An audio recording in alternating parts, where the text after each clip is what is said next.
this comes with Windows 10 Home. What the? Come on, let's get rid of that Windows Home. Let's get some Windows Pro. Copy and paste my code from the description. You can also get Office 2019. Just paste my code.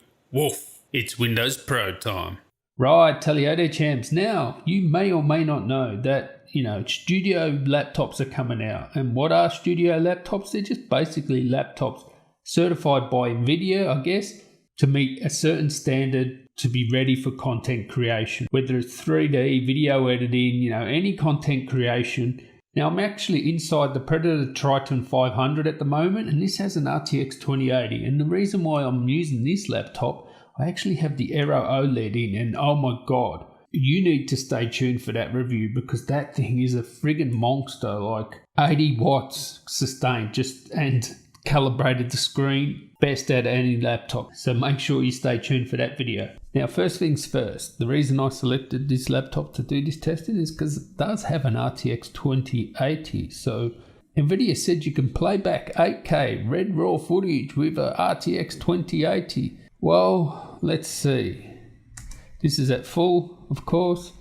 And no, you can't do it. I've tried it in Resolve, you can't do it as well. Now, if you download Red sort of video editor or whatever the hell it is, yes, you can play back 8K red raw footage. So hopefully Adobe and Resolve actually put some effort in and actually make it to be able to play back red raw footage. But with these studio laptops, is it a load of toss? Should you buy a studio laptop? Is there any benefit to it? Or can you actually just use the studio driver and get the benefits of being a studio laptop? Well, let's explore that. Let's find out. This laptop isn't a studio laptop, but it has the specs good enough to be one, right? Because basically the studio laptop just means I think it's got a display that's good enough for content creation. It has obviously an RTX graphics and whatever, Intel CPU, and I think that's basically what it is, but it's tested. I guess that's the only thing, and certified. But is there a difference when you use the studio driver? And then how much better is it than the Game Ready driver? And how do you actually do this? How do you actually get the studio driver? And will it affect your gaming performance when you use a studio driver? Now, I'm using this laptop here, this Predator. I'm going to use the studio driver. Then I'm going to use the Game Ready driver. But I just wanted to do some benchmarks here. So how do you get the studio driver? You just have to install GeForce Experience. So if your laptop doesn't have this, install it. Just Google it. GeForce Experience, download it, install it. Now, what you get here is, you can see, learn more, Nvidia Studio drivers, all right. Supercharger of creative apps, blah, blah, blah, blah. Oh, you get 30-bit support or some crap, and all right. So, yeah, there is difference in there, 30-bit support, okay. And I'll just give it a long and short of it. Yes, there is a difference, and for gaming too. So the way you get it is just where it says check for updates. If your laptop is compatible, you can go to Game Ready driver or Studio driver. Now, if you click on that Studio driver, update to the latest driver, boom, you have the Studio driver. But what sort of difference are we talking about here? Okay, so here on the right, we have the Studio driver, and here on the left, we have stock, just the Game Ready driver. Now, there's not that much difference in the overall score, 16,847 with the Studio and just over 17,000 with the Game Ready. So you would think that's in margin of an error area sort of thing there. But if you have a deep dive into it, there is a bit of a difference, okay? Nearly 1,000 on the graphics. So that's not within margin of error there. That's a bit more than that. You can see here 83 frames per second versus 78. That's a bit of a difference there. So there is a difference when you're gaming, okay? So the Studio driver is slower, and I've done this test many times. I will do more testing with the Aero. When I get the Aero in, I'll be doing the benchmarks with the Studio driver and benchmarks without it. Throughout all the games I test, I'll be doing that. You can see there straight away there is a difference. Something's happening there that, for some reason when you have the Studio driver, it's not as fast as the Game Ready driver. It's probably what you think would happen. Okay, so here we have the Puget Systems benchmark. This is the Premiere Pro benchmark, and what's great about this benchmark is it not only tests rendering, it tests live playback, and it tests some effects as well. Some, effects you'll put in the timeline, transitions, whatever. So it encompasses everything you do in a video editor. Render, playback, effects. So this is a very thorough test. So what you can see here is the Studio on the right is indeed faster in all situations on this benchmark. You can see it gets a higher score, overall score, 709 versus 761 versus 671.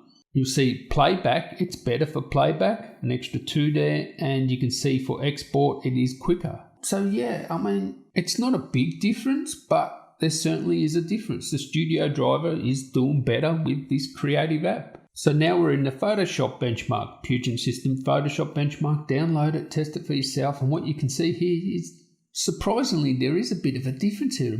Sort of significant sort of difference. We're getting, 17 more with the Studio driver. And you've got to remember that Photoshop, it's not really GPU heavy. There are some things that are GPU, like previews, and some plugins that does use the GPU, but it's not really that hard on the GPU.